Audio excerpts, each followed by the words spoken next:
You have a podcast. I have a podcast. I mean, Winnie, I talk so much. I thought I need to channel it into something. Yeah. And I have a lot to say.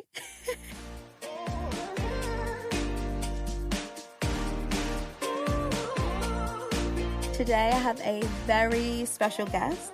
She is not only one of the most talented writers, I believe, of our time, but she is one of the most kindest people you'll ever meet. She brings nothing but positivity and love whenever she walks into the room. I've had the pleasure of knowing her for the past few years. It is Winnie Holzman. Hi, Winnie. Hi, Ashley. It's so nice to be here with you. I can't describe how happy I am to have you here and see your face. Oh, well, it's just a pleasure. We have such an interesting relationship because we haven't logged a lot of hours together, but we've still managed to find a real connection. It's wonderful. And I felt like from the moment I met you, you were someone that was supposed to be in my life. And I just couldn't believe that you would give someone that you hadn't, a stranger, into your house, who was just a huge fan of yours. My heart just went out to you right away. I felt like a very maternal feeling, honestly, toward you. And that hasn't changed. And it's a good feeling when you feel like you connect with someone and you feel like, yes, this person, there's a genuine connection, you know? Yeah, and I have to say, you are probably the biggest reason why I finished my pilot, because I felt like I was writing, but I wasn't a writer at the time. And, you were just starting. I was just starting. All I had done was write poems, and I had a few scenes of a show. And I don't know, I just felt like I wasn't good enough yet to be a writer. And then I meet you. And you just believe in me immediately just based off our conversations. And I thought, okay, well, she can believe in me off a conversation, then I'm going to have to keep writing because, And that's a beautiful thing because, first of all, I want to say that most writers, my experience is we often feel inadequate. Writing is such a mystical, kind of mysterious process. And of course, it's hard work and it requires a lot of dedication, but there's something mysterious about it. Where do the ideas come from? Yeah. What made me write that? How did I write that? Sometimes we don't even know. So it's very typical and common for writers to have a feeling of I don't even know if I can do this. I don't even know if I am a writer. I know I have felt that way most of my life. And it's only very rarely that I feel the opposite. I feel a lot of insecurity around it. I think that's normal. That's a normal part of being an artist. That insecurity leads to a kind of intensity of work. You feel like I've got to give it my all. I've got to bring everything because I don't even know if I can do it. Yeah, it's so true. That is a typical, I think, feeling for most artists that I've known and most writers that I've known, including me. And so I think that puts you squarely in the group. You're in the writers group. Because I speak a lot on this podcast about kind of that imposter syndrome and, that fear. And, I was hoping you were going to say to me that goes away. Oh, it doesn't really. My experience is that it's not so much that it goes away, but that one becomes very used to it. One becomes very accustomed to that feeling. And that feeling becomes not a stranger, but more like a friend, more like, oh, this is how it feels all the time whenever I'm creating.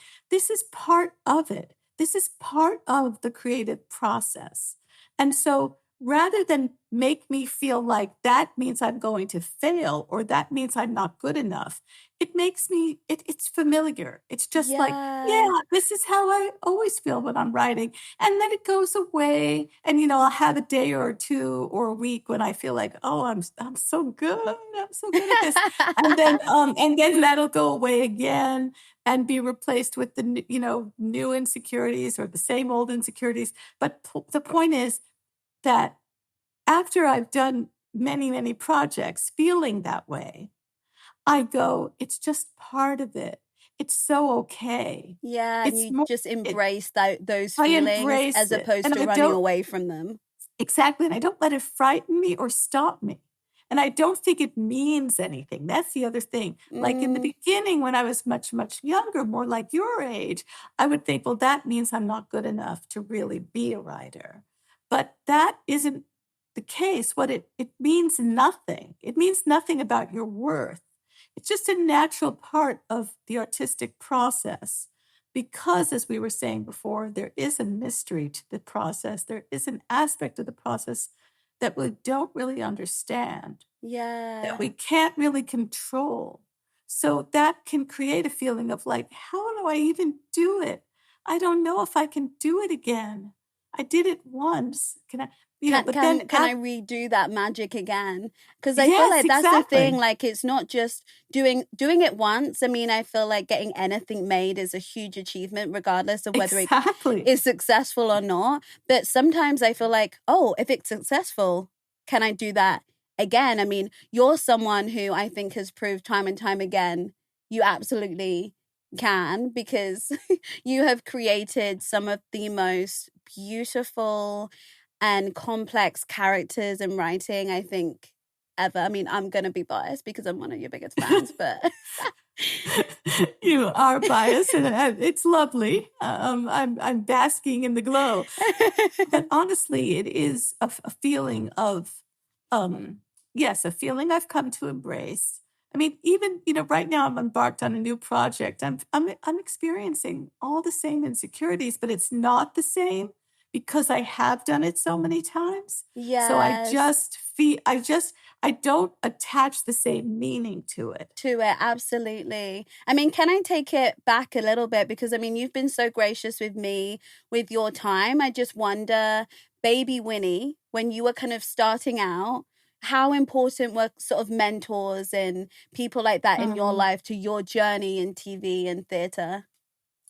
Incredibly important. I Yeah. mean, first of all, none of us do any of this alone. Our connections to each other as humans, and as artists, when we are playing that role as the artist, is everything. I can't even express the importance of the mentors in my life. So you wanted to go back to being a little one. Like when I was really little, I was writing poems, and I guess you could say my mentor was the poetry I read as a little child. I remember my parents gave me a little book of children's poems, and I just read them over and over again. And I loved Alice in Wonderland, and there were certain books that were so inspiring to me, and I read them over and over again. Would you And say that was what inspired you to think, oh, maybe I want to do this because of how it made you feel when you were younger? yes, and I think I did have a natural affinity for rhyming and for rhythm and for language. I think I don't know if I can say I was born with it, because I think my parents did encourage me by Mm. giving me a lot of books. But I feel that I had a certain natural bent. Yeah, my mom says I mean, she's gone now, but when my mom was alive, she used to say that even when I was a little girl, like about 4 or 5, I was making up little stories, Oh. telling little stories. So there was some natural part of me that liked to make up things. You see what I mean? I Yeah, mean, yeah. I can remember having little dolls. Remember little troll dolls? Did you ever have troll dolls? I had, yeah, Um, with the like hair that goes like the in hair the that different colors. Yes. Well, when they were first coming into fashion when I was a little girl, and I had a lot of them, little collection of them, and I made them little costumes, and I put on a little tiny musical. No, that is too It's cute. so cute. And so, if some angel had been able to come down and say to me, this is what you're going to be doing as an adult, this is your path. This is your You gift. know, can you imagine? But I was just doing it naturally as for play, Yeah. But then in my mid-20s, a friend of mine really encouraged me to apply to a grad school program here in the US, in New York City, it was the first, this grad school program at NYU had just been created. It was brand new. It was for musical theater writing. There had never been like a program like this. And my friend, and at that time I was not thinking about writing musicals. I was trying to be a writer, but I wasn't thinking specifically of musicals. And I was kind of lost I felt very, talk about feeling lost and discouraged. I felt kind of like, well, maybe I'm not good enough, was really my feeling. And I felt very, very alone and kind of lost without direction. And my friend encouraged me to apply. I did apply. I got a full scholarship. And my friend also went into the program. And one of the teachers were amazing, famous stars of musical theater, because they were trying to get the program off the ground, and they were trying to inspire the next generation. And Arthur Lawrence, I met Stephen Sondheim in that program. He was my teacher. You did? Yes, for about 6 weeks, he was our teacher. Incredible. Wow, that is incredible. Incredible. And Leonard Bernstein was there. Arthur Lawrence, who wrote the libretto, the book to Gypsy, the musical Gypsy, and also to West Side Story, and is an incredible writer. He became my mentor. He really saw something in me, and he noticed me. And that feeling, Ashley, which I'm sure you've had, I'm sure you've had it, when someone kind of notices you, and really they pick you out and be like, I see something in you, and I think you're special. That's honestly how I felt when I met you. So it's really funny that that's how you felt, and it makes all the difference, because it doesn't then matter about all the self-doubt and the rejections, because you have faith in that person. Yes. You think, I have faith in that person's insight and that person's knowledge and wisdom. So if that person is choosing to believe in me, I'm just going to go with that. Oh, I love that. It absolutely changed me and gave me it came at the exact right moment in my life. When, Arthur Lawrence, who we're speaking of, was someone who knew Stephen Schwartz very well. No, and wow. So the fact that Arthur believed in me, is part of the reason decades later that Stephen, I think, I mean, he hasn't said that to me, but I believe that decades later, that's one of the reasons Stephen had confidence in me. That feels like it was written in the stars, if I can say so. Like, that is so symbiotic. Yeah. I mean, it took, I met Stephen in that program very briefly. He came and spoke to us, to our class for a few hours. And he says he remembers me from that encounter. There were 13 students in the class, so I don't know how he noticed me so much. But because you're so special, Winnie. That's why. He says he did. But anyway, all of these things, you never know what's going to lead to what, if you see what I mean. Yeah, absolutely. You never know. So, for instance, earlier in my 20s, before that program came into my life, one of the things I'd been doing in my early 20s was I joined a comedy group with two guys and another girl. We made a comedy group together. We wrote a lot of material and we performed it. And we wrote it sort of separately and then brought it together. Do you see what I mean? Have you got any video recordings of this that I could ever see? I do, but I don't like the recording we have of it. So I don't really usually show it to people. We made a brief appearance on David Letterman when the first time. Yeah, it was like the first season of the very first David Letterman show. And I don't really like it because we weren't really very good for camera. We performed in nightclubs. Mm-hmm. And we had the audiences that liked us, and we weren't really right for TV. But what I was going to say about the comedy group is that I performed for years with that group, and I wrote a lot with the group on my own, and then material that I performed. So when this opportunity to apply to the musical theater program came up, I had a lot of material that I'd been writing for years. Oh, so you were able to bring I that. would so in other words, let me just say that my parents probably were looking at this comedy group going, why is she fooling around with this fakakta, that's Yiddish, with this fakakta, comedy group when she could be going to law school or making something of herself? Why is she What's going wasting on? her time? You know what I mean? Yeah. But without all of those years spent writing comedy, I would not have had all the material I had to apply that got me the scholarship, that got me into that program that did change my life. Wow. So it's very interesting, especially I would say to younger people, but really to any people. When you're trying to make something of yourself, you often think, well, what is this going to lead to? Well, you don't know. You don't know. But if you put your heart and soul into it, if you really with discipline work at it, if you give to it and give a lot to it, it may lead to something amazing. And even if it doesn't, and you were alluding to this before, even if it doesn't, quote unquote, lead to something else, you will always have the satisfaction of knowing that you committed all the way, that you gave everything. And that, that's what it's about in our lives. It's like, it's not holding back, whether it's giving, it's giving with your heart.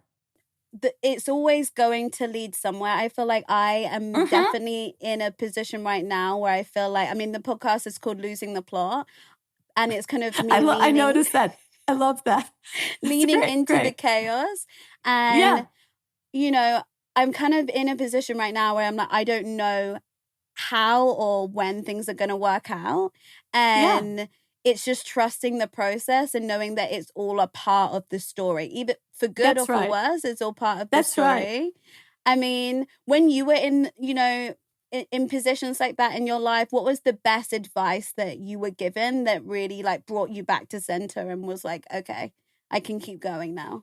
It was what I was just saying. It was that the joy and the reward is giving everything you have to the process. In other words, to creating whatever it is you're creating. In other words, not thinking about what's it going to lead to? What's the result? Is it going to make me money? Is it going to give me this? Is it going to give me that? In other words, it's not about what it's going to give you later. It's about you giving to it. It's about you pouring yourself into it with dedication. I would use that word, because that's when you can feel really good about your life. You know what I mean? You don't want to look back later and go, gee, I kind of sleptwalked through that. I didn't really give everything I had. I think a lot of times people are tempted, and I include myself, to hold back because the feeling is that I won't get hurt if I hold back. Do you see what I mean? Especially when you're exposing yourself. I think when I'm sharing my writing or even with this podcast, I feel so exposed, and it's almost like, well, if I don't show everything, if I just give them a peek, then maybe I won't get as hurt, Exactly. But the truth is that the reward comes when you're all in. Yeah. Do you know what I mean? Yeah. And when you're giving everything you have. And I mean giving on a heart soul level. I don't mean, pour all your money into something, crazy. I'm not talking about materially. I'm talking about your life in terms of your soul and your heart. Emotionally giving and being fully committed to the process. Yeah. Fully committed and not holding back and not, it's like, if people go to an audition, and they sort of hold back, then we didn't even get to really see them. And so they can't really, they may feel like they're protecting themselves, but they didn't really give everything. And so we didn't really meet them. Do you see what I mean? It's that kind of thing. And this is not, it's easier to say it than to do it. But it's not that you have to do it perfectly. It's that is the part of one's life goal, to keep that in mind. My husband's an actor, I think, right? And Yes, he I was do. He's wonderful. he's a wonderful actor, and he did about 5 different films with Robert Altman. Robert Altman speaking of mentors, was like a mentor to him. Robert Wow. Altman was a great American filmmaker. I don't know if you know him, but he did No, yeah, MASH and yeah, McCabe I've and heard Mrs. of him. Miller, Nashville, incredible movies. And Paul told me that he once came over to Paul during the film, while they were on set, during the filming of one of the movies, and said, enjoy it right now. Get all the joy right now, because we don't even know if this is going to get released.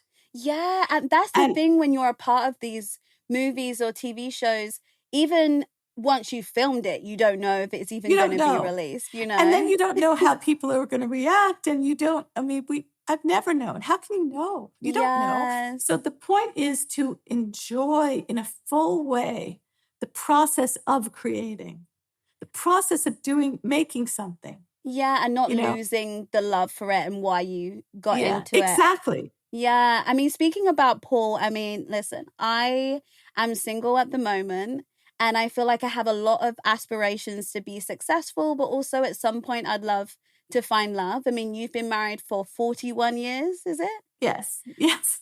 I can't believe it, but it's true. Like, wow. Can you tell me a secret to lasting love and success and managing to maintain it? Because I feel like, I don't know if it's the culture but it feels like you have to choose, especially as a woman. Oh, yeah. You can either have your career or you can have your, kids and a family. And I would love to have a family one day, and it just feels like an impossibility to have the level of success that you've achieved and a loving relationship and family. Well, when you said you have to choose, I thought you were going to say you have to choose to commit. Yeah. Nothing's perfect.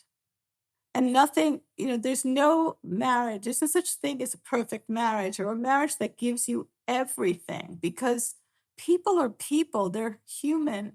They have frailties. They have places that they're not strong in.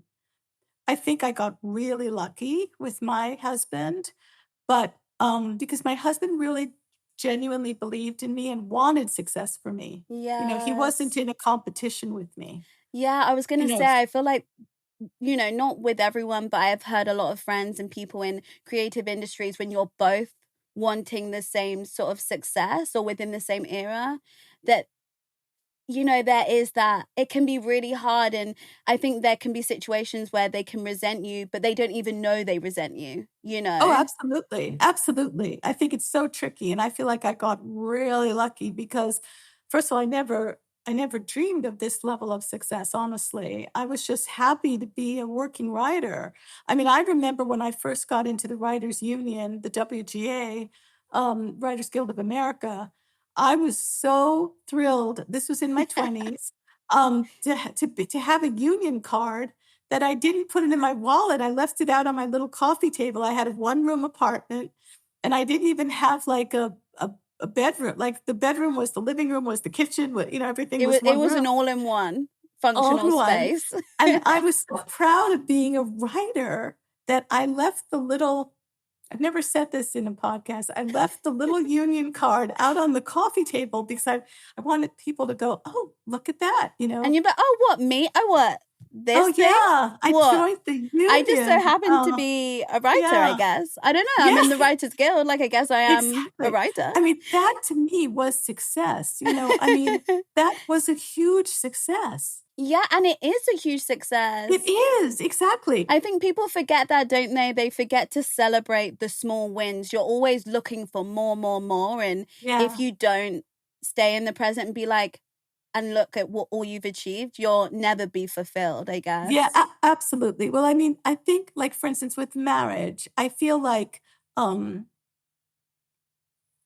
think I'll just tell a little story. Please, there have been times, and first of all, I think the key to to our relationship is definitely our humor. My husband's very, very funny. He's hilariously funny, and I can be funny. And we Oh, make each you're other so we funny, make Winnie. we make each other laugh, and that can cover a multitude of awkward moments, if you know what I mean. Like that Oh, can really bring you absolutely. together. And I think also we have shared values. I Mm, think in the end we were very different. We were raised in completely different circumstances. We're from two different cultures. We're so different, Ashley, but we have shared values. and that's the thing that matters the most, right? Is like what you both believe in. The deeper things, yeah, the Yeah. deeper things, like not the surface things. But on the surface, we are so different. But I was going to say this little story, which is that, when we first moved out to LA, my career wasn't going very well. My career, in quotes, I'd written my first musical. My first musical was considered a flop, a big flop. Well, not a big flop because it was very little, so a little flop.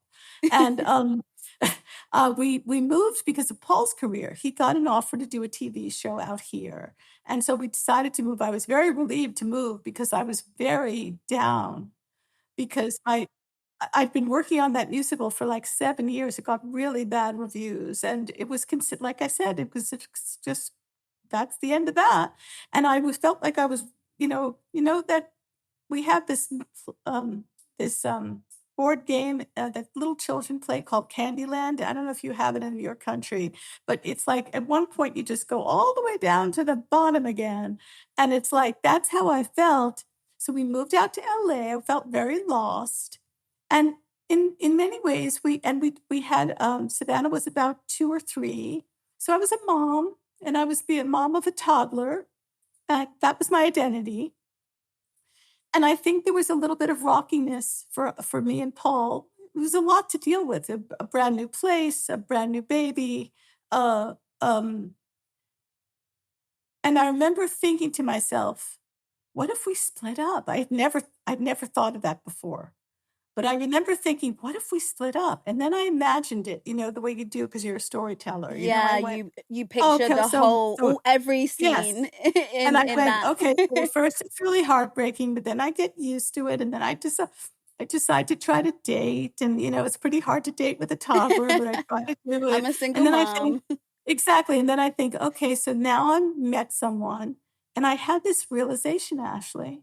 I realized whatever the problems were that I was battling it out with Paul, that I was figuring out with Paul, that whatever issues were coming up, conflicts, I was going to at some point have that with that new person, no matter how different they looked, no matter how on the surface, somewhere this was unresolved stuff.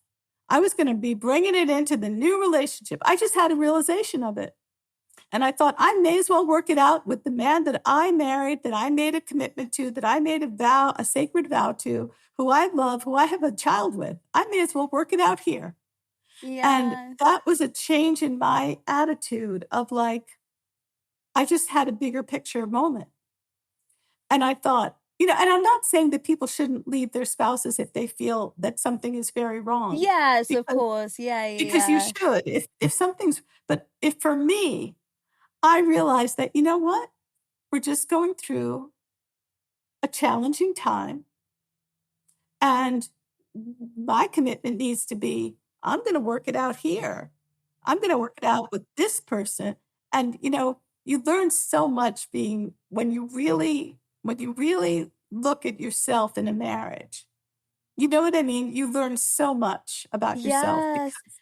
And I that's guess you're when, choosing to love that person through every different stage. Because when you met, you didn't have kids and you were, and it's a whole nother version of each other. And I guess you have to choose to love every version of yourself and every version of them. and, sort of remember also, like, what was it about that person that I fell in love with in the first Mm, place? That's still there. Talk about you don't want to take your life for granted. You don't want to take the person you love for granted. You want to not see them as an object. Like, why aren't you doing this for me? Why aren't you? easier about this subject? Why do you always say that?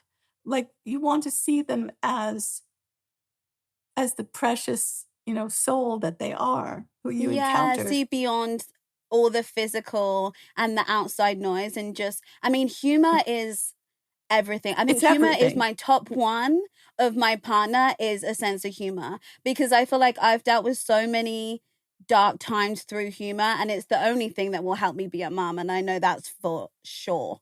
For sure, for sure. It's that if you if you cling to that, even just that will get you through, I think, everything. Wow. Well, I am gonna pray that this love finds me, because it is so beautiful to see. I mean, even meeting you and Paul and seeing how you two bounce off each other. I don't know if you remember when I came over to your house and you both were giving me advice on Yes, writing, and you can feel the love just between you, just within this space. And I think I'm gonna manifest that love finds me too. I want that for you, and I'm Me gonna too. pray for that too. Oh, you're so sweet. Okay, so I feel like I have to talk about the green elephant in the room. Wi- That is wicked.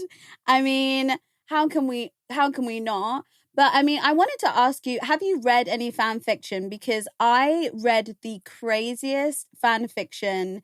It was a few months ago now, after the second movie came out, about Right, how Galinda was actually in love with Elphaba, and right. Well, this is the thing. A lot of people like to write that. I mean, I haven't read it. Not on purpose. I just don't. Honestly, I'm just in my own world. I'm yeah, not really yeah, busy looking for fan fiction on yeah. Wicked, but I do hear, anecdotally, that that's what people are obsessed with. That's not how I see the story. However, if it gives people, if it's exciting and fun for people to see it that way, and if it's creative for people to see it that way, if they want to create their own, spin off their own story, I think that's wonderful. I think fan fiction itself is wonderful, Me because too. what it means is that people are inspired. They're feeling inspired. They want to create too. Go for it. You know, Yeah. I don't I don't see anything. I don't see any downside to it, and I think it's beautiful. I love it so much, and I think like people, have taken what I think, especially it's beautiful within the queer community are obsessed with Wicked, and for them to be able to pull that feeling, even if it's is so beautiful. And I mean, I am the Wicked agenda, Winnie. I don't know if I've told you this. I've seen it 7 or 8 times now, and I've brought 4 separate friends to Wicked for their first time. Oh my gosh, that's all. You mean when you say to the movies, right? No, Or no, to the to show? the show. Oh I'm wow! talking Oh about the show. wow! The movie now, it's, out everywhere. I can unlimited. But I'm talking Right? I've seen it 7 times the show, and Wow! every time, cuz Wow! I Just love wow! I love to see people's reaction, and it meant so. I mean, when we first met, it was maybe 9 months after my mum had passed away. Yes, Um yes. and obviously I know you've also lost your mum now as well, and it was something that connected us both, and that, on a bad day we would sing together. So I just wanted to thank you for writing something so special. Obviously you and Stephen Yes, for Stephen writing and something I so could not have done this without Stephen Schwartz, honestly. Um, obviously, but you have brought together so many female friendships, male friendships, families, things that people can't connect over anything else apart from your words. And I think, what a incredible legacy. I just needed to say that. Thank you. Well, it's so interesting to even hear it, because it's something that it's something I don't always take in, Yeah. living in my little world, thinking about my next project, focusing on, the new things. Sometimes I forget, how precious it is, the effect it's had on the people. And yeah, I'm really grateful. I'm really grateful to have been part of something that can have such a, um, such positive Yeah. effect. Absolutely. I mean, and I don't know if anyone's ever asked you this before, and I'm not the biggest advocate all the time for kind of prequels or sequels, but if you were to explore, another character within that and extend the universe a tiny bit, has there been a character you thought, oh, actually, I would be intrigued to see how this story would go? Well, it's interesting. People haven't really been asking me that.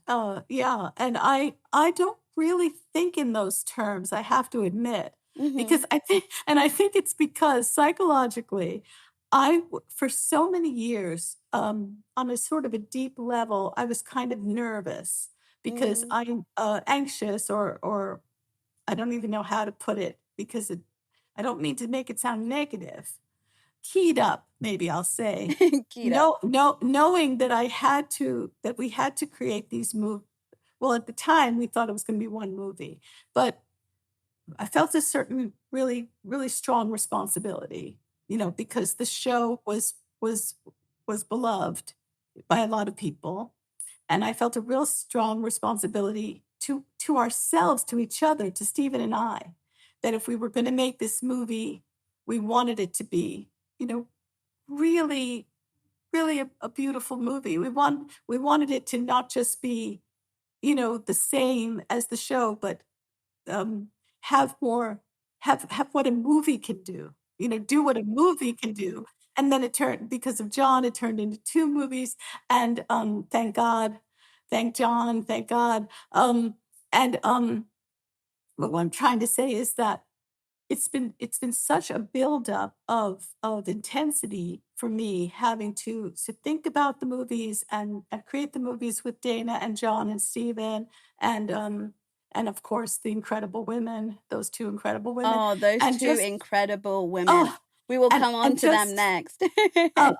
but just so much buildup, Ashley, for many, many years of writing the script over and over and over again, so that now that they're out in the world, I just kind of like, I'm so relieved that Of course, that you've that delivered your baby. You've had like a exactly, how many years were you pregnant with it? Like 5, 6 years, more like 10. 10 years. So, speaking of like Wow. an elephant, isn't an elephant gestation like a long, long time? Yeah, they, Um, they are uh, holding them babies. I feel it's longer than humans, that's for it's sure. long. It's It's long. long. That's what it felt sort of like. So I have such a sense of relief and release Mm. that the movies are out there, that I sort of see that as like, I'm done with that. You know what I mean? Yeah, Like, you've given birth, you've given it to the world, and you're yes, able yes. to like look. And I mean, the movies are so. I wish you could have. I recorded my reaction, especially to the end of the first one. I've not sobbed or my face. I mean, I'm gonna need Botox. I blame. Do you know who I blame for my Botox in the future? Winnie, it's you, because I was grinning, crying at the same time, because I mean the chemistry between Ariana and Cynthia is, I mean, It's amazing. you couldn't It's have it's it's found two better miraculous. people. It really No, is. I mean, that's what's the thing is so thrilling. It's like we got the two perfect artists for those roles. Like, we did. I mean, I don't even know how we got that lucky. This is not something you can make happen. This is fate. This is God. This is, It it's is a amazing. higher being that came It down. is. It And is. also, I mean, I'm a huge fan of John's. I'm a huge fan of Stephen's. Like, you couldn't have put together, it's like the A team, Like, you couldn't have put together a better team and collaborators than on that movie. Yes, I just want to say, going right back to what we were when we started off the conversation, what it felt like when we were all making the scripts, and then everyone, we were just so bent on giving our all, Yes. doing our best, working as hard as we could, questioning everything to make sure it was saying everything, holding everything that we wanted it to hold, literally questioning every moment of the script. I mean, in other words, like we were never sitting back going, "Oh, we're the A team. We got this." Like, you didn't rely on your, on the talent. And everything does feel very, very considered in that movie. Every last detail, especially like, I guess in theater, you don't get those close-ups, especially if you don't have, if you're in the nosebleeds, you're not gonna be able to see. But the thing that I can't even describe, the moment, it was in the first movie when Cynthia and Ariana are doing the dance sequence together, and there is a moment where I think there's a close-up of Cynthia, and you can see how much it means to her to have someone to show up for her in that way. And that will, I think that moment is going to stay with me forever, because it was so powerful and so beautiful. And you just don't get that, I guess, in the theater. There's so much you do get from the theater, but you just don't get those sort of moments. Well, that's what kept us really going, was that we knew that we had the opportunity to do something, to go to new places, and to do something that we hadn't done on stage.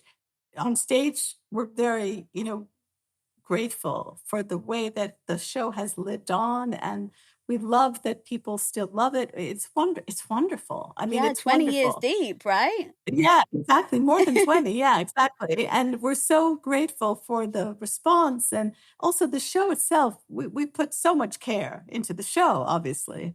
The show was written with great love and great care, and directed by Joe with such care. But we had this opportunity, you see, to do something, to go further with it. And so we did. We never wanted it to be just the play on film. Do you see what I mean? Yeah, you wanted it to feel like a cinematic movie. Yeah, exactly.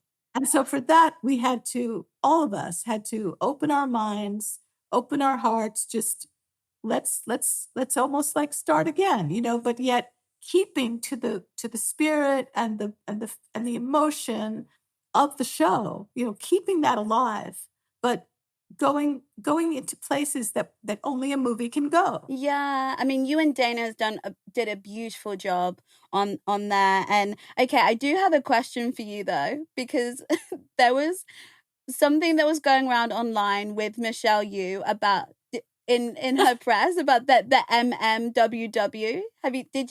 Did that ever cross your universe of the Madame Marble? No. Oh, I know. My daughter told me that it was online. Yeah, I mean, it's so clever. It's so clever. But I didn't think of it. No, I didn't think of it. I think that Michelle thought of that. Right. It's so I'm obsessed with it. I'm also it took on a life of its own. I can't take credit online. for it. Yeah, but it's real. It's real. I mean, it really is. She is the Wicked Witch of the show. Yes. And and also it just is so special. The flip it around, Wicked Witch.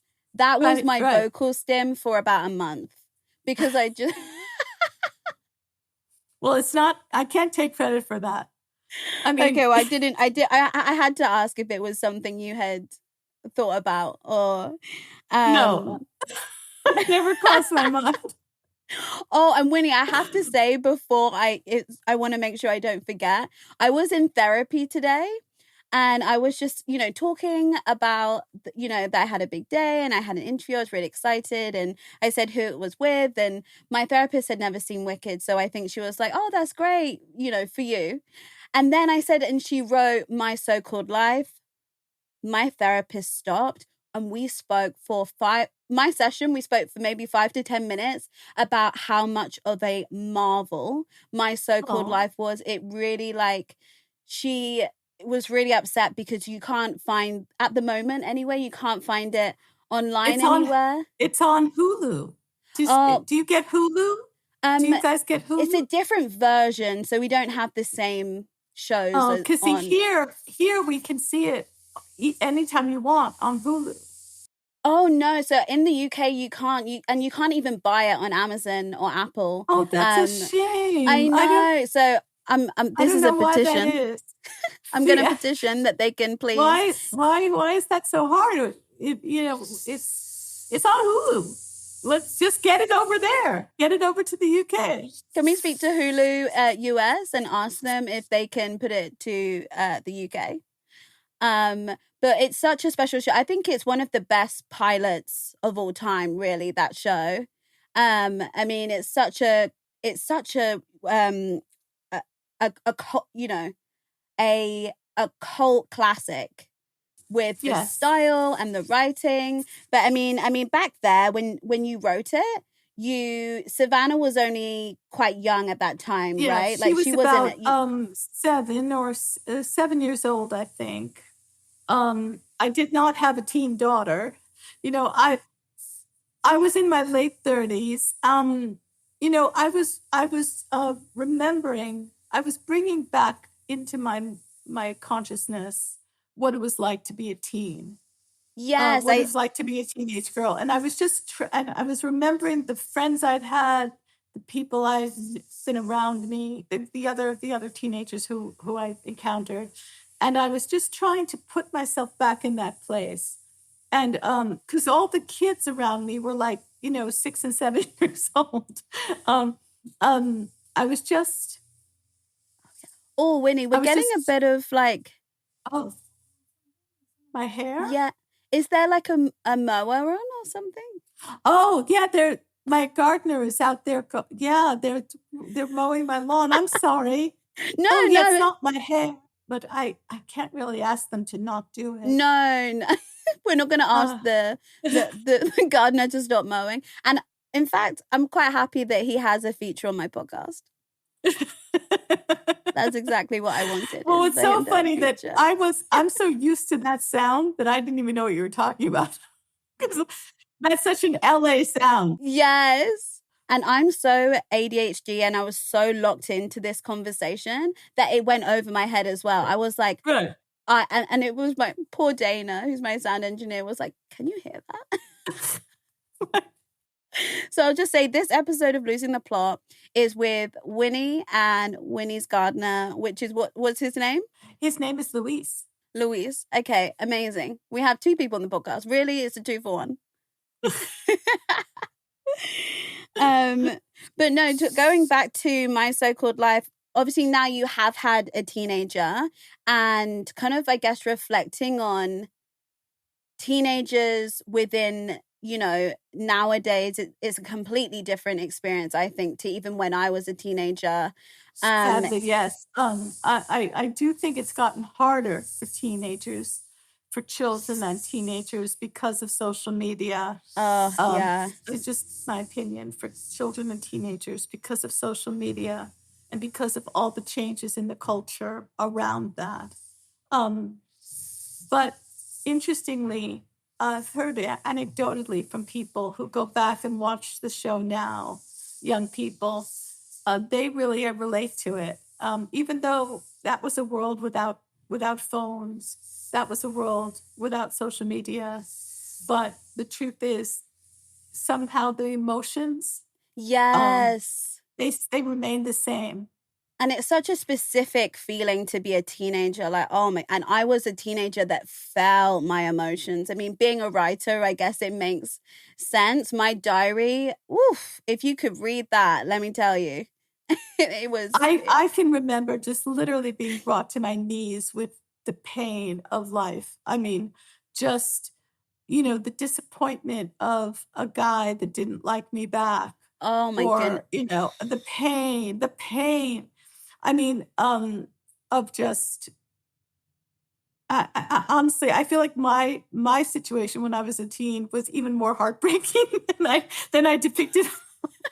I mean, I feel like I cleaned it up for you know, because when I wrote about it, it's very romantic, and she actually ends up with 2 different guys who are in love with her. Yeah, I mean, that would have been my dream as a teenager. It would have been my dream. But it was not my reality.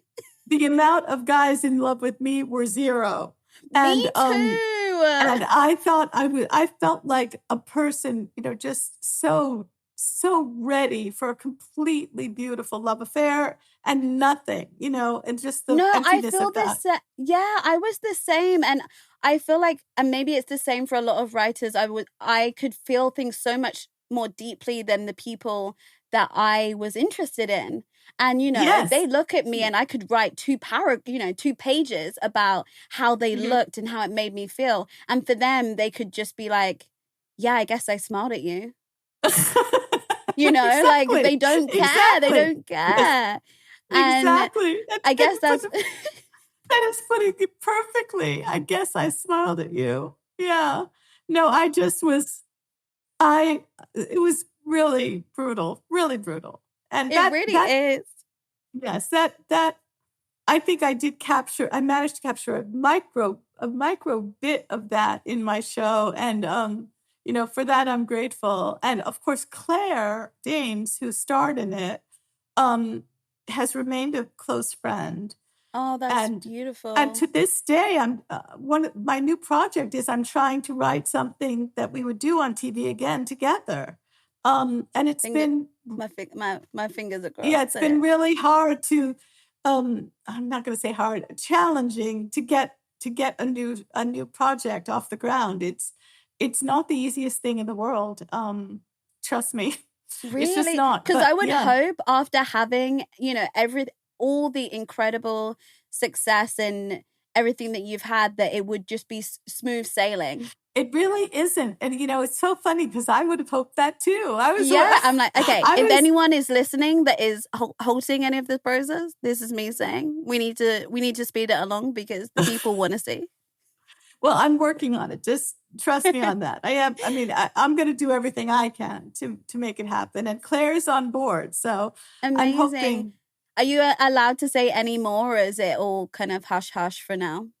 Well, I'm not going to say too much just out of superstitious feelings. Oh, no. Yeah. No, I hear that. But it's me writing a whole new story that stars Claire, that is something I've wanted to write for a very long time. That and she's been a muse for me. She's inspiring to me as a person, as an artist. I mean, she is breathtaking to watch. Yeah, she is. And there's an interesting connection to my so-called life, but it's not apparent on the surface. It's a very subterranean connection. I'm excited. I mean, I love the way you write your characters. I feel like you're such a writer's writer, and you're so drawn to the complexities of people and relationships and the good, bad, and the ugly. And I think I'm locked into any show that explores the really complicated. It's really complicated. It's a lot about forgiveness. It's a lot about, is it possible to forgive the past? Wow. Do you know what's so crazy, Winnie? I have a question literally on here about your writing about forgiveness. That's so crazy. Oh, really? That's so crazy, because I feel like a lot of your writing explores forgiveness, and it's something I'm really interested in as well, honestly. This is all about forgiveness. This is all about, is it possible to forgive? And it's also about the idea of revenge. Is it possible to let go of this feeling like you want revenge, or it's all about this idea of how do you let go of the pain of the past and move on. It's all about that. Amazing. So amazing. Well, I'll keep my eyes peeled and keep in touch with you.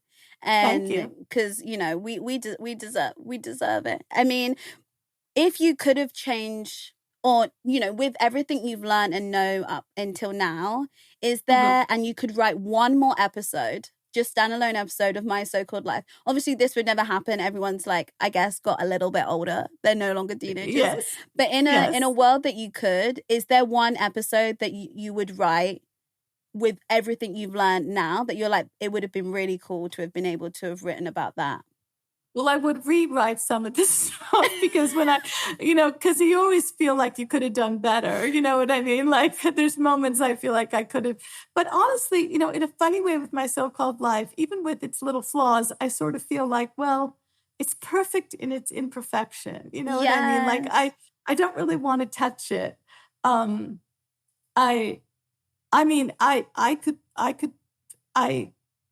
Yeah, I'm kind of fine with it. Like, what I want is what I just described to you, is I want the Claire who she is now today as a person, in her 40s. I want to write her now, if you see what I mean. Not her as she is in real life, but a character for her now. Well, I'm really looking forward to seeing that and seeing all your different, complex characters, because I feel like I'm also really drawn to that type of thing. And in forgiveness, honestly, I mean, I'll talk to you outside of this. One day we can catch up on that, because it's Sure. something I'm really intrigued by. But It's something I've given a lot of thought to as well, and struggled with, and have many conflicting feelings about. So it's something I also admire. Like, I think about people who've gone through great, great trauma, um, who've managed to forgive, let's say, their oppressor or their abuser. yeah, Do you see what I mean? yeah, And absolutely. I really admire people who have been able to somehow make that journey. And I feel like they are beacons for all of us, because, some of us, let's say, with much less, I'll just speak for myself. I feel like I've had such a blessed life, such a lucky life. I'm so privileged. I have so much privilege, Ashley. And yet there are things I feel angry about. You know what I mean? That's so crazy. You're in my mind, Winnie, because I was going to say, for so many years, probably up until this year, I've had so much suppressed rage. Right. And Right. it's so hard, especially in the climate that we're living in. Yes. Especially in your country. I It's think there's about so you. much, there's so much pain. There's so much pain, and so much injustice. So much injustice. Yes. I mean, the people who are being treated with such cruelty deserve it the least. And then the people who are being elevated are these horribly evil people. I mean, it's so misguided. It's so ugly, it's ugly and wrong. And some things in life, there's still such a thing as right and wrong. Some things are just wrong. And it's really wrong to mistreat people and to mistreat children and people who have done nothing but try to live a decent life. I mean, I it's agree. so And it makes horrible. me feel so crazy, Winnie. Me too. And it makes me feel like, am I living in the same reality as everyone else, What we all have to do is hold to a certain level of kindness in our own lives. In other words, we have to hold on to the idea that kindness and treating people with dignity and respect and love is important. It's maybe the most important thing. And we have to hold on to doing that ourselves as much as we can. Yes, and not lose our humility. Exactly. We can't shift the whole world and the whole country. I mean, I do what I can. We all are doing what we can. But what we can do is never forget how important kindness is, how important it is to treat others with respect. We have to do that in our own lives. Yes. And if everyone does that, I mean, I speak to a lot of friends, and I think they feel sometimes very discouraged, like, well, what can I do? And I think small things go such a long way, and you're so right in saying that. That's it. Anything you can do that promotes any kind of kindness, understanding, love, respect, anything, no matter how small, is meaningful, especially now. And especially, like, I think, because it's you putting that into the world, into the universe. And if everyone does that, who feels, then there's a shift from that, there will be a whole shift. I mean, I'm going to have to wrap up soon, but I just have one more thing for you, Winnie. So every episode, I have a nemesis. It's all very tongue in cheek, but my nemesis of this episode is people who record in the theater. I was in the theater the other day. Oh, dear, that's illegal. Yeah. Yeah. That's not okay. They are on the list, Winnie, because the usher was flashing a torch at him. This man didn't see a thing. He was wouldn't trying stop. to get his money shot. I don't even know. I don't know if he could just, wasn't bothered or couldn't see. And I mean, have you got any nemesises that are just little cheeky ones that are like things that drive me crazy? Yes. Oh my gosh. I know you're so pure-hearted. I feel like I've asked the wrong person. No. Listen, I think so. I think one of the things that's driving me crazy these days is from morning till night, I get texts and emails and phone calls asking, well, this is like maybe a United States thing, but from candidates asking for money. And the thing is, like, it's because I donate, because I'm not the only one. I mean, we who believe that we've got to change, the politics of the country, like we donate to candidates all the time, right? To try to help them get elected. And in our country, it's so crazy and fucked up because it's... Oh, yeah, because you have lobbyists and it's all, and all the money and it's crazy. But, you're trying to help. And the reward is that you get even more, like, requests for help. So it's like, and it starts in the morning and it goes all day and it goes all night and it never stops. And it sort of drives me crazy, although, honestly, it's a small price to pay for what is important, which is trying to make a difference. But it drives me absolutely crazy. And also another thing that drives me crazy is junk mail. I don't know if you have this in the UK. I get a lot of mail that's just like just random spam being like, yes, we can change your life, do X, Y, and Z. Yeah. But I'm not even talking about online. I mean, like on my computer. Physical mail. Physical mail, which is like, that's paper and trees and waste and bullshit. Oh, no. And it comes a lot. I feel like I'm talking about such silly things. I mean, no, that is the perfect. And those people are now on my nemesis list for you. Thank you. I mean, Winnie, I could talk to you for hours and hours. I wish you lived closer to me because honestly, you'd probably be sick of me, to be fair, if you lived closer we're going to have to get together again. You're going to have to come back to LA. Yes, I'm thinking of coming in the next few months. So I will let you know. I will let you know. Thank you so much. I'm going to treasure this podcast interview for the rest of my life. I have in fact been changed. I've been changed for good. This is me and you. I'm so glad. And I love you, Ashley. I really do. I love you so, so, so much. I can't describe. So I just want to say thank you so much.